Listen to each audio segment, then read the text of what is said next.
क्या सच और क्या है झूठ, बात करेंगे हम दो टूक।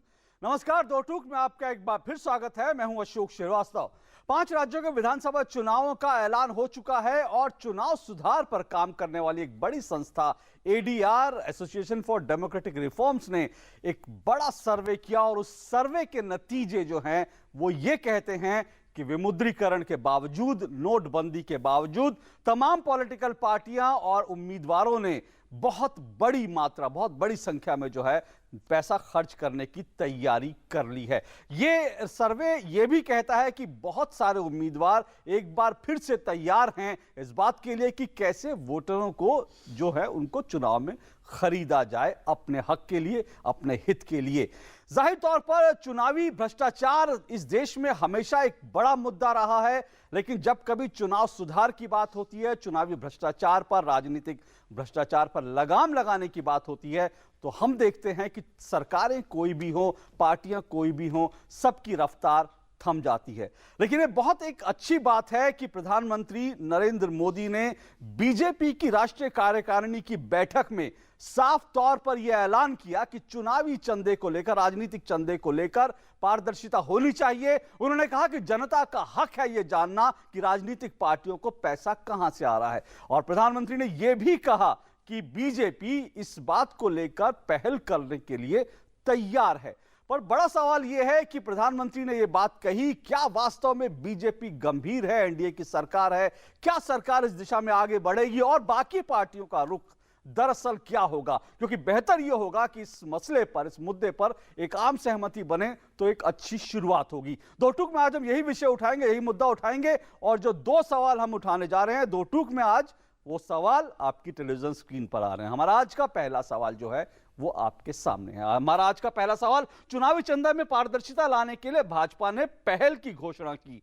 क्या गंभीर है भाजपा की ये पहल? क्योंकि बातें बहुत बार होती है, पर कितनी गंभीर है बीजेपी, ये देखना दिलचस्प रहेगा। और हमारा आज का दूसरा सवाल आपकी टेलीविजन स्क्रीन पर आ रहा है। हमारा आज का दूसरा सवाल, कांग्रेस सहित विपक्षी पार्टियां राजनीतिक चंदे पर खामोश क्यों? क्योंकि हमें यह नहीं भूलना चाहिए, इससे पहले भी प्रधानमंत्री नरेंद्र मोदी ने, जब चुनाव आयोग ने कहा था तो प्रधानमंत्री ने कहा था कि बीजेपी इसके लिए तैयार है, लेकिन उसके बावजूद कांग्रेस की ओर से और तमाम विपक्षी पार्टियों की ओर से इस पर कोई प्रतिक्रिया नहीं आई। इन्हीं पर हम बात करेंगे। हमारे साथ 3 मेहमान स्टूडियो में मौजूद है। आरपी सिंह साहब हैं, आरपी सिंह साहब बीजेपी के राष्ट्रीय सचिव हैं। हमारे साथ रामकृपाल सिंह जी हैं, वरिष्ठ पत्रकार, और अभय दुबे जी हैं, कांग्रेस के स्पोक्सपर्सन। आप तीनों का बहुत बहुत शुक्रिया और स्वागत। इससे पहले कि मैं चर्चा को आगे बढ़ाऊं, मैं चुनावी चंदे को लेकर, राजनीतिक चंदे को लेकर कुछ बिंदु हैं, उन बिंदुओं पर एक बार नजर डाल लेते हैं। मौजूदा नियमों के तहत 20,000 तक डोनेशन देने वालों का कोई रिकॉर्ड नहीं रखा जाता। राजनीतिक पार्टियों को जो 20,000 तक का जो डोनेशन देते हैं उसका कोई रिकॉर्ड नहीं रखा जाता। सिर्फ 20,000 से ज्यादा का जो डोनेशन देते हैं उसका रिकॉर्ड रखना जरूरी होता है। एक बात जो है ये है। दूसरी बात जो है जिसको समझना जरूरी है वो ये कि लगभग 2,000 करोड़ के चंदा जो राजनीतिक पार्टियों को हर साल जो लगभग आता है, उसमें से जो 80% चंदा है वो 20,000 रुपए से कम रकम का पार्टियां दिखाती रहे, 80%। यानी आप देखिए कि सिर्फ 20% चंदा जो होता है उसकी अकाउंटेबिलिटी होती है, 80% की कोई अकाउंटेबिलिटी नहीं होती। तो ये एक बहुत महत्वपूर्ण बात है। एक और बिंदु जो है उस पर भी फटाफट नजर डालते हैं कि वो बिंदु क्या है, क्योंकि ये एक बड़ी बात है। तो साफ तौर पे 80% चंदे जो होते हैं वो बेनामी होते हैं, उसके बारे में कोई जानकारी नहीं होती। ये एक बड़ी बात है, इसलिए हम इस बहस को उठाना चाहते हैं। और एक आखिरी बात, राजनीतिक दलों द्वारा गुप्त चंदा प्राप्त करने पर कोई संवैधानिक या कानूनी पाबंदी नहीं है। क्या होनी चाहिए? ये तमाम सवाल हैं। सीधा मैं आरपी सिंह साहब आप पर आ रहा हूं। आरपी सिंह साहब, कितनी गंभीर है बीजेपी? प्रधानमंत्री ने कहा है और प्रधानमंत्री ने कई बार यह बात कही है, आपके राजनीतिक, आपके आर्थिक प्रस्ताव में भी इसका जिक्र है, लेकिन क्या बीजेपी तैयार है इसके लिए? देखिए, ये जो भी पार्लियामेंट सेशन गया उससे पहले भी प्रधानमंत्री जी ने इस विषय की चर्चा रखी थी। अगर पार्लियामेंट सेशन चलता और ठीक ढंग से चलता तो शायद ये विषय इस बार पार्लियामेंट के सेशन में आ जाता। क्योंकि जब काले धन की बात कर रहे हैं और जब देश के अवाम को हम काले धन से हटा रहे हैं और मना करें कि काले धन की तरफ नहीं पड़ना, तो पॉलिटिकल पार्टीज का भी अपना एक जिम्मेवारी बन जाती है कि उसकी तरफ पड़े। और ये मंशा थी इस बार प्रधानमंत्री जी की चुनाव से, ये जो पार्लियामेंट सेशन से पहले तो खैर नहीं हो पाया। परंतु पार्टी बीजेपी और प्रधानमंत्री बड़ा स्पष्ट है कि हमको राजनीति से काले धन का जितना प्रयोजन है उसको खत्म करना है। और जो जो चुनाव इलेक्शन कमीशन जो हमको भेजेगा, चुनाव आयोग जो भेजेगा, उस रिकमेंडेशंस को सारी पार्टियों के बीच में ले जाकर उसमें कंसेंसस बनाकर कोशिश करेंगे, उसको पुश करेंगे और उसको इंश्योर करेंगे कि वो हो।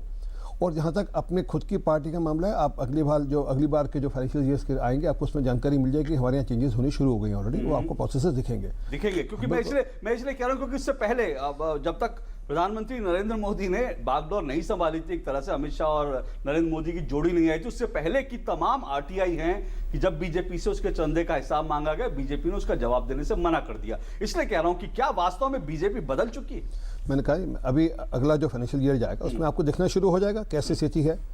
हमारी पार्टी में बड़ा स्पष्ट है और प्रधानमंत्री मोदी के मन के बड़ा स्पष्ट मामला है कि हमको हर कीमत पर अब काला धन को रोकना है। और उसका अगर आप जिस प्रकार का गंगोत्री अगर ये है तो उसको वहाँ पे भी रोकना है। बाकी समाज में जैसे जो और कदम लेने वो लेंगे, अभी जो बेनामी प्रॉपर्टीज का मामला है और जो मामला सब पे करेंगे, तो यहाँ पर भी चेक लगे, इसकी हम चिंता करेंगे और पार्टी की तरफ से भी इसका इनिशिएटिव आपको आने वाले दिनों में चलिए, ये एक अच्छी बात है, अच्छी घोषणा करी उन्होंने साफ तौर पर। आरपी सिंह साहब कह रहे हैं कि जो अगला फाइनेंशियल वित्तीय वर्ष होगा उसमें बीजेपी के चंदों की अकाउंटेबिलिटी बीजेपी के रिकॉर्ड में दिखाई देगी। अभय दुबे साहब, चुनाव आयोग ने कई बार कहा, प्रधानमंत्री ने रिस्पॉन्ड किया, और प्रधानमंत्री जब कोई बात कहते हैं कांग्रेस विपक्षी पार्टियां उस पर तमाम जो है राजनीतिक हमले शुरू कर देते हैं। लेकिन यह मुद्दा प्रधानमंत्री कई बार कह चुके, लेकिन इस पर कांग्रेस की ओर से एकदम चुप्पी है, विपक्ष की ओर से चुप्पी है, क्या वजह है? नहीं, देखिए, जहां तक प्रधानमंत्री जी के वक्तव्यों का प्रश्न है तो तत्काल हम लोगों ने प्रतिक्रिया दी थी कि प्रधानमंत्री जी, आपने एक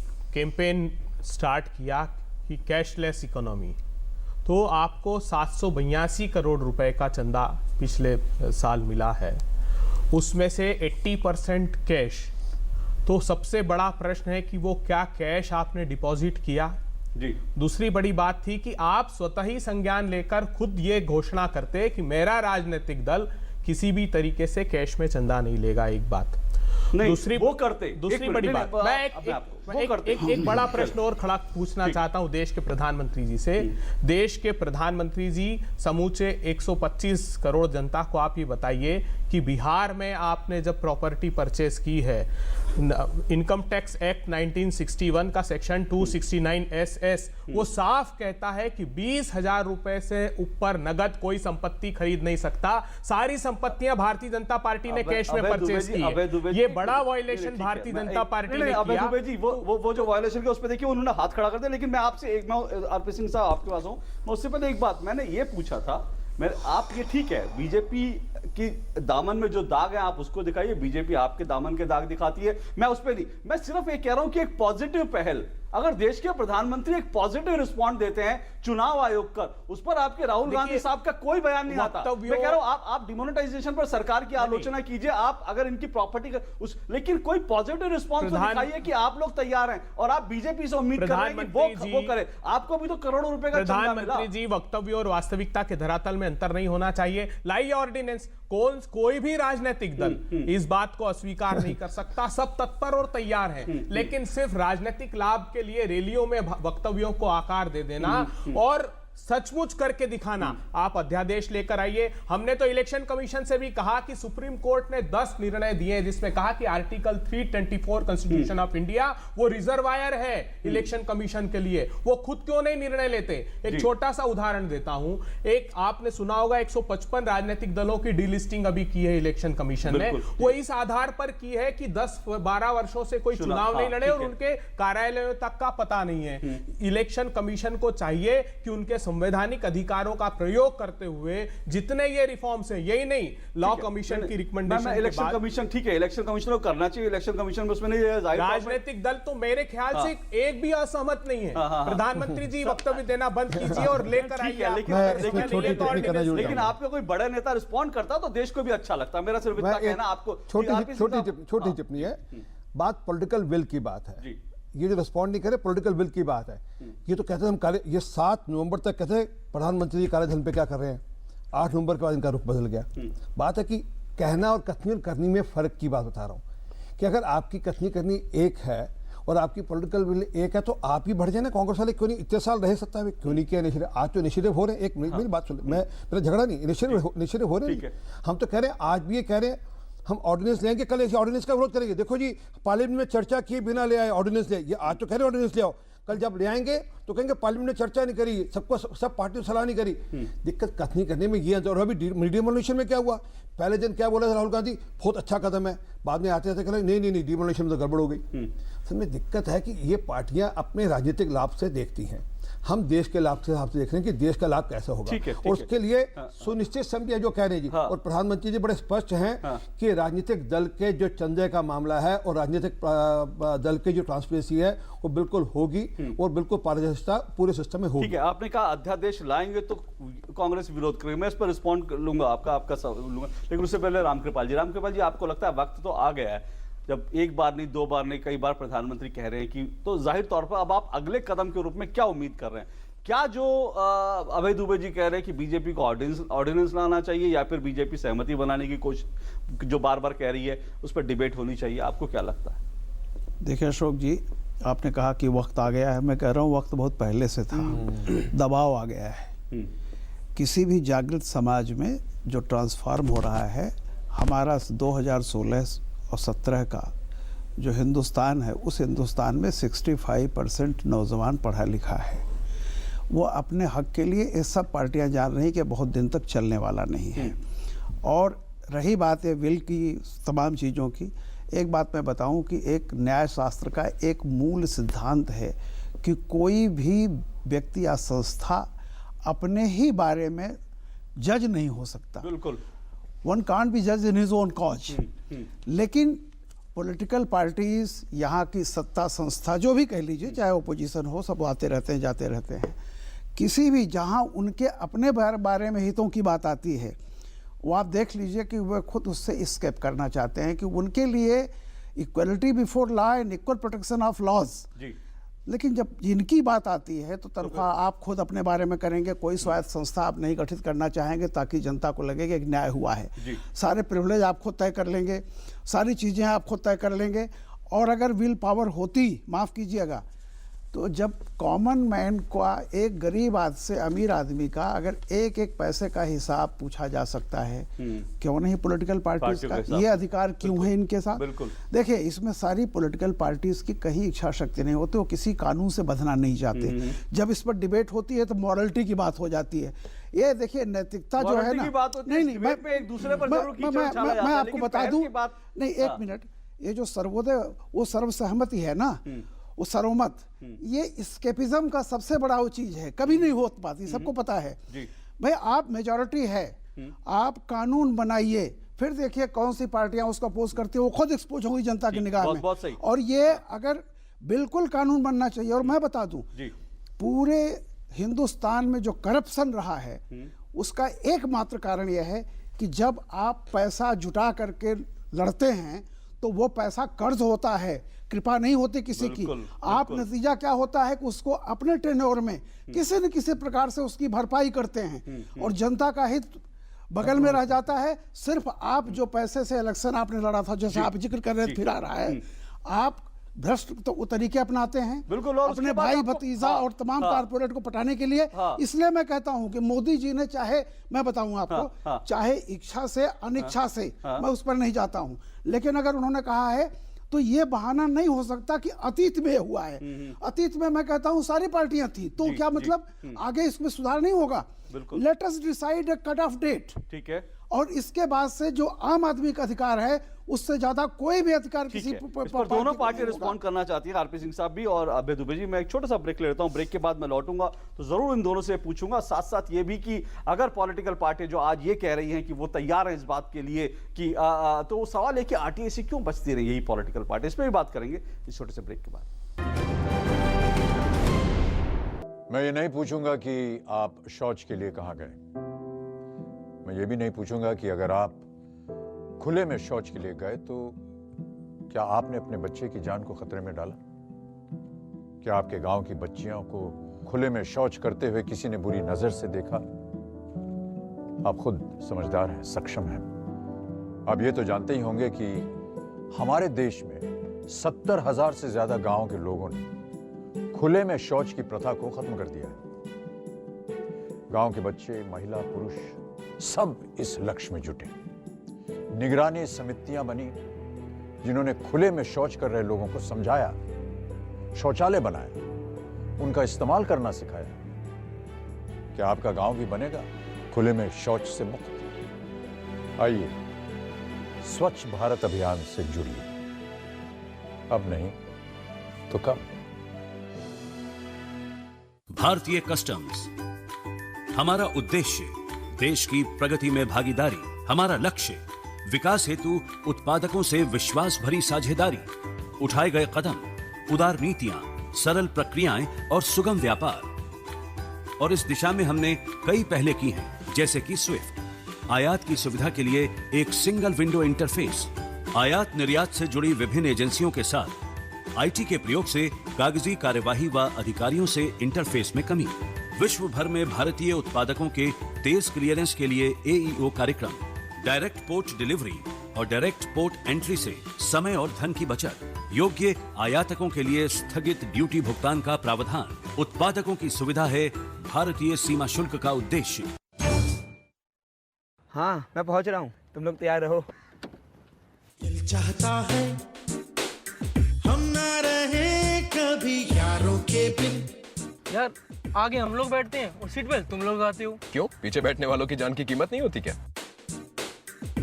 एक्सीडेंट में कार की पिछली सीट पर बैठे लोगों को भी जानलेवा चोट लग सकती है। सीट बेल्ट टक्कर के प्रभाव को 80% तक कम करती है। मोटर अधिनियम की मानो बात, सभी सीट बेल्ट बांधो साथ साथ। अब मैं अपने लाइफ की सबसे बड़ी मूवमेंट लीड करने जा रहा हूँ, जो इंडिया के लिए बहुत जरूरी है। आपको खड़ा होना पड़ेगा मेरे साथ टीम स्वच्छ भारत मिशन का हिस्सा बनकर, और हम सब मिलकर एक ऐसा इंडिया बनाएंगे जहाँ हर कोई टॉयलेट यूज करता हो, क्योंकि जब सब टॉयलेट यूज करेंगे तो सब प्रोग्रेस करेंगे।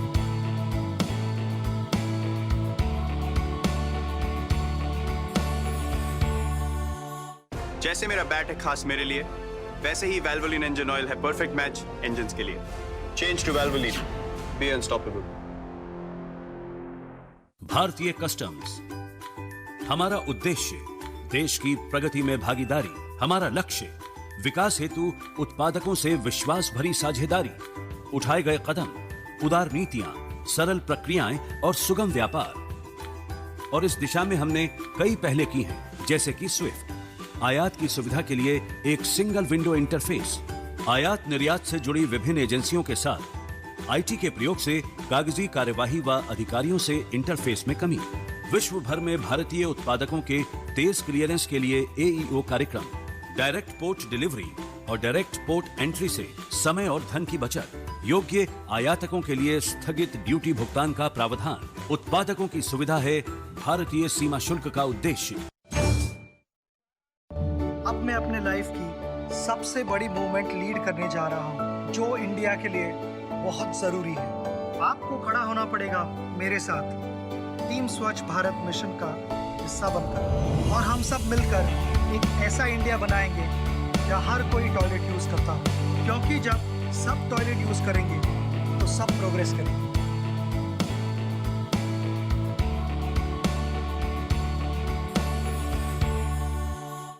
खाना रखा है अब्बू, खा लो। ठीक है फरदीन। फरदीन, 11वीं क्लास में एडमिशन मिल गया? हाँ जी शुक्रिया, मेरे अब्बू मुझे पढ़ा लिखा कर बड़ा आदमी बनाना चाहते हैं। शुक्र है हमारे इस सपने को पूरा करने के लिए हमें मिल रही है अल्पसंख्यक कार्य मंत्रालय की तरफ से पोस्ट मैट्रिक स्कॉलरशिप। अल्पसंख्यक समुदाय के उन स्टूडेंट्स के लिए है जिनकी सालाना पारिवारिक आय 2 लाख रुपए से कम है और जिन्होंने मैट्रिक में 50% अंक प्राप्त किए हैं, और लड़कियों के लिए 30% स्कॉलरशिप निर्धारित है। मदद हमारी, मंजिल आपकी। कुछ ऐसा ही लगता होगा जब किसी की कार सरियों से लदे ट्रक से टकराती होगी। ना तो संभलने का मौका होता है और ना ही बचने का कोई रास्ता। ऐसे ही खौफनाक हादसों को देखते हुए सरकार ने सरिया लादकर चलने वाले ट्रकों के लिए कानून सख्त कर दिया है। अब सरिये का ट्रक से थोड़ा भी बाहर रहना गैर कानूनी है। इस नियम को तोड़ना आपको भारी पड़ सकता है। दो टूक में आपका एक बार फिर स्वागत है। आज हम चुनावी चंदे पर बात कर रहे हैं। राजनीतिक पार्टियों के चुनावी चंदे, राजनीतिक चंदे में पारदर्शिता की बात कर रहे हैं। चुनाव सुधार से जुड़ा यह बड़ा मसला है। चुनाव सुधार को लेकर चुनाव आयोग भी बार बार ये कह चुका है कि इस दिशा में पहल होनी चाहिए। चुनाव आयोग ने कई बिंदुओं को बनाकर जो है, कई बिंदु चुनाव सुधार के लेकर के वो सरकार को रिपोर्ट भेजी है। और प्रधानमंत्री भी लगातार बार बार कह रहे हैं कि चुनाव सुधार का वक्त आ गया है और जनता को यह जानने का हक है कि पॉलिटिकल पार्टी के पास जो पैसा आ रहा है दरअसल उसका स्रोत क्या है। इस पर पॉलिटिकल रिएक्शन क्या हो सकते हैं, कैसे इस दिशा में आगे बढ़ा जा सकता है, इसी पर बात कर रहे हैं हम। आरपी सिंह साहब हमारे साथ बीजेपी से जुड़े हुए हैं, रामकृपाल जी वरिष्ठ पत्रकार और अभय दुबे जी कांग्रेस के स्पोक्स पर्सन। अभय जी, आपने अध्यादेश की एक बात की थी, तो आरपी सिंह साहब ने बहुत जो एक सीधी सी बात कही, उन्होंने कहा कि अध्यादेश जब भी सरकार लाए तो आपने विरोध किया। एक बात और है, आप जरूर आप ही कह रहे हैं कि भाई सरकार अध्यादेश ले आए, पर अगर ये तो एक अलग विषय है, पर आरटीआई तो आप ही लाए थे। और जब उसी जब आयोग ने कहा कि पॉलिटिकल पार्टियां आरटीआई के दायरे में आए तो आप पीछे हट गए। तो आपकी भी कथनी और करनी में साफ तौर पर अंतर दिखता है। नहीं, देखिए, सेक्शन 2H में आरटीआई में ये कहा गया था कि उन 6 राजनीतिक दलों को जानकारियां देनी चाहिए। पारदर्शी तरीके से अप टू सम एक्सटेंट सारे राजनीतिक दल अपना हिसाब किताब इलेक्शन कमीशन में सबमिट करते हैं। और चूंकि 13A में हमको इनकम टैक्स एक्ट में एग्जम्पशन है, इसलिए वो सबमिशन होता है। एक बड़ी परेशानी राजनीतिक दल के साथ ये है कि ब्लॉक लेवल तक, माइक्रो लेवल तक उसके ओम्बड्समैन को अपॉइंट करना और इंफॉर्मेशन देना। हाँ, कोई एक ऐसा तरीका निकालना चाहिए सूचना के अधिकार के तहत कि हम पूरे सारे राजनीतिक दल पारदर्शी तरीके से अपनी सूचनाओं को देना चाहते हैं, उसमें बिल्कुल संदेह नहीं है। तो सर, लेकिन कौन सी पहल की आप बताइए ना, आपने क्यों नहीं पहल करी? निवेदन आप रास्ता निकालते हैं ना। निवेदन सुन लीजिए, क्या राजनीतिक दलों से, देखिए 1965 जो कंपनी एक्ट है उसमें 293A में अगर आप देखेंगे तो पहले कंपनियों से भी चंदा लेने का प्रावधान नहीं था, प्रतिबंधित था। लेकिन 69 में जब हम स्टेट फंडिंग की बात करते हैं तो ये स्वेच्छा से जो चंदा देता है कोई सरकारी संस्था नहीं है, ये समझ लीजिए। क्योंकि प्रजातंत्री व्यवस्था को अगर सुचारू रूप से चलाना है तो ये सिर्फ आक्षेप या आरोप लगाने से काम नहीं चलेगा कि ये चंदे का दुरुपयोग करते हैं या करप्ट प्रैक्टिसेस है। हम चाहते हैं सब लोग मिलकर के पूरे पारदर्शी हो जाएं। देखिए, इलेक्शन कमीशन की क्या एक्सपेक्टेशंस है, छोटी छोटी 3-4 है कि जो आपराधिक रिकॉर्ड वाले हैं उनका कहना है कि अगर चार्जेस फ्रेम हो जाएं तो भी आप उस उम्मीदवार को लड़ने से रोक दीजिए। एक ये विषय पेंडिंग है। एक अभी उन्होंने कहा 2000 रुपए से, वो अलग विषय, 2000 रुपए से सारे विषय, वो सारे सूचना के अधिकार में मोटे तौर पर ये कह रहा हूं, सिर्फ वो जो मेरे सवाल का भाव है, प्रैक्टिकल कॉम्प्लिकेशन सवाल का भाव है। आप ये बीजेपी के लिए भी, आपके लिए भी है, किसी भी पार्टी ने आज तक जब आरटीआई के दायरे में लाने की बात की थी, आप कोई तो पहल करता कि आप हमारी वेबसाइट पर आइए, सारा डिटेल है। आप ठीक है, आप हर जगह पर जो है एक पीआईओ नियुक्त नहीं कर सकते जिला स्तर पर, लेकिन आप एक वेबसाइट बनाते, अपनी पॉलिटिकल वेबसाइट बनाते पार्टी की, और उस पर सारे चंदे का हिसाब डाल देते, कहते हैं हमने पारदर्शिता के लिए किया। एक बात समझ लीजिए, संवैधानिक दायरे में रहकर चंदे का सारा हिसाब पारदर्शी तरीके से प्रस्तुत किया जाता है। जहां तक बात रही 20,000, देख सुन लीजिए, 20,000, अब आप, अगर मैं आपको बताता हूं, एक उदाहरण के रूप में बताता हूं, अगर आप ये लेकर के भी आए कि 20,000 रुपए से चंदा नहीं, तो एक रास्ता राजनीतिक दल चंदे की पेटी रखकर निकाल लेंगे कि साहब उसमें जो लोग डाल गए थे, यही तो सुन लीजिए। तो इसलिए सारे राजनीतिक दल की इच्छा शक्ति है कि वो पारदर्शी तरीके से अपना हिसाब किताब दें, इसमें संदेह नहीं है। और आने वाले समय, भविष्य के भारत में मैं बता दूं कि जो बहुत अधिक धन खर्च करके चुनाव लड़ेगा, जनता उसको हराने पर भी आमादा होगी। ये पर आपने रामकृपाल जी कुछ कह रहे थे, कह रहे कि इच्छा शक्ति। अभय जी एक बात कह रहे थे, सवाल है कि मैं अगर अपने घर के सामने एक पेटी रख दूं और कह दूं कि लोग बीमार हैं और उसमें मान लीजिए 10 लाख रुपए आ जाए और मैं अपने अकाउंट में जमा कर दूं, तो क्या मुझे इनकम टैक्स से छूट मिल जाएगी? अगर मुझे नहीं मिलती है, मैं खाली ये कह रहा हूं कि देखिए, जैसा इन्होंने कहा, मैं ये नहीं कह रहा हूं कि चंदा नहीं, चंदा लीजिए, लेकिन हकीकत ये है कि इस देश के जो मल्टीनेशनल्स हैं या जो हमारी राष्ट्रीय कंपनियां भी हैं, ठीक है, मैं नहीं कहता कि वो अचानक इतना प्रेम जाग जाता है पॉलिटिकल सिस्टम से कि उनको चंदा देने लगती हैं, जिन्होंने कभी सड़क पर किसी बच्चे के स्कूल नहीं बनवाती हैं, वो अलग बात कर रहा हूँ। देखिए, कहीं ना कहीं मेरा ये होता है, मैं नहीं कर रहा हूँ, लीजिए उनसे आप, लेकिन ये साफ होना चाहिए कि आप किस पार्टी ने, किस कंपनी ने किसको कितना चंदा दिया है, किस व्यक्ति ने किसको दिया है, वो एक रिकॉर्ड रहेगा। तब देखा जाएगा कि आपके 5 साल के कार्यक्रम में आपने किस किस तरह से कोई फेवरेटिज्म तो नहीं किया है, ये भी एक रहेगा। और मैं तो सिंपल एक बात कर रहा हूँ, इसको केवल कानून का रूप देने से लोग इतराते क्यों हैं? इसको स्वेच्छा पर या उस पर नहीं छोड़ना चाहिए कि नैतिकता है आपकी, बिल्कुल ठीक इस पर कानून होना चाहिए। 5 सेकंड, इसमें जो चंदा दे भी रहा है राजनीतिक दल को, उसको भी इनकम टैक्स एक्ट के 80G में एग्जम्पशन का प्रोविजन है, इसलिए वो अपनी इंफॉर्मेशन वहां भी सबमिट वो 2003 में एक प्रावधान किया गया। ठीक है आरपी सिंह साहब, एक बात जो आप अपनी बात रखिए, लेकिन जो एक बात उठाई थी रामकृपाल जी ने, वो कह रहे हैं कि सहमति की क्या जरूरत है, एक कानून बनाइए, पॉलिटिकल पार्टी जो विरोध करेगा वो एक्सपोज होगा। आखिर डिमोनेटाइजेशन पर भी यही हुआ, जो विरोध कर रहे हैं, आपने बिल्कुल कह दिया कि जो विरोध कर रहे हैं काले धन के खिलाफ है, तो जो चुनाव सुधार को लेकर राजनीतिक चंदे पर जो विरोध करेगा जनता उसको देखेगी। तो इस पे कानून भी आएगा, वही बात है, इस पे कानून भी आएगा, पार्लियामेंट में कानून, उस पर देख जाएगा किसका क्या रुख है। मैं इसलिए कह रहा हूँ उसका जो रास्ता है, मैं तो आगे बढ़कर कहना चाहूँ, इलेक्शन कमीशन ने 2000 तक की बात की, हम कह रहे हैं 2000 की भी छूट क्यों दे रही हो जी? कोई ऐसी पार्टियां भी हिंदुस्तान में जो 2000 की भी पर्चियां कटवा लेंगे, बहुत सारी पॉलिटिकल पार्टियां ऐसी छोटी पार्टियां हैं। मुझसे निजी तौर पर सुझाव मांगा जाए तो हम तो कह रहे 2000 की भी छूट नहीं देनी चाहिए कि आपका जो चंदा आएगा आपको खाते में लाना है, किस व्यक्ति का है, उसकी जानकारी, उसकी पैन डिटेल, उसका आधार कार्ड सब नहीं ना जानकारी, क्या कष्ट है, ताकि स्पष्टता होगी। तो हम तो बिल्कुल इस हक में हैं और हमारी पार्टी, हमारी सरकार इस हक में है, और आने वाले दिनों इस दिशा में आपको कदम देखेंगे। तो मैं वापस कह रहा हूँ, एक दूसरे पे आक्षेप लगाने की जगह कृपा कर इस पे बढ़कर आगे कदम उठाइए, आगे इस पे आगे बढ़ें और देश को एक स्वच्छ राजनीति की एक छाप दें और भ्रष्टाचार मुक्त राजनीति की एक छाप दें। वो और ये जो कह रहे हैं ये आएगा टाइम, वो टाइम आएगा नहीं, वो टाइम आ गया आज उस पार्टी को कोई वोट नहीं देगा जो बहुत खर्चा करेगी ईमानदारी, वो देखेगा लोगों को कि कौन सी पार्टी कैसा खर्चा करे, कौन कैंडिडेट क्या कर रहा है, लोग उस पर प्रश्न उठाएंगे। पक्का ये आ गया कि जो डिमोनेटाइजेशन का प्रोसेस हुआ है, ये सिर्फ कोई आर्थिक सुधार नहीं हुआ, ये देश के वैचारिक और सांस्कृतिक सुधार की तरफ भी कदम है, ये अभी आने वाले दिनों में दिखेगा। रामकृपाल जी, आप इससे पहले अभय दुबे जी बहुत अच्छी बात इन्होंने कही, उन्होंने कहा कि अब एक एक पैसे का हम चाहते हैं,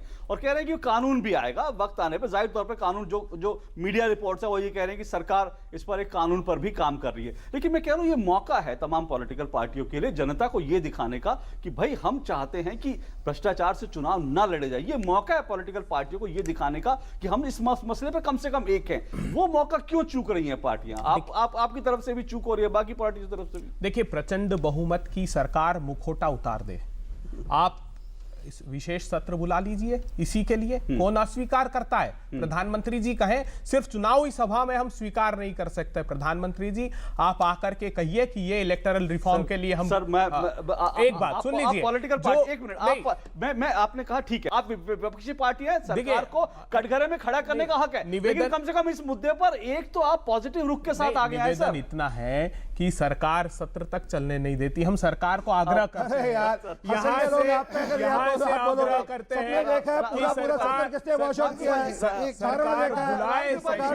पूरा सत्र खराब किया, पूरा।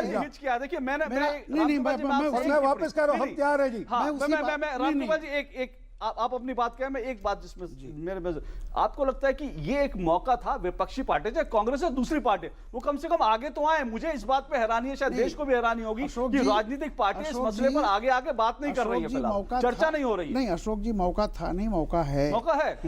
ये अभय जी जो कह रहे हैं, अगर मोदी जी ईमानदारी से बात नहीं कह रहे हैं तो भी बहुत अच्छा है। आप कहिए कि बहुत अच्छी बात है, आइए बिल्कुल, और आप जैसे समर्थन करेंगे, अगर उनकी इस घोषणा में ईमानदारी नहीं तो भागेंगे, बिल्कुल एक्सपोज करने का टाइम रहेगा।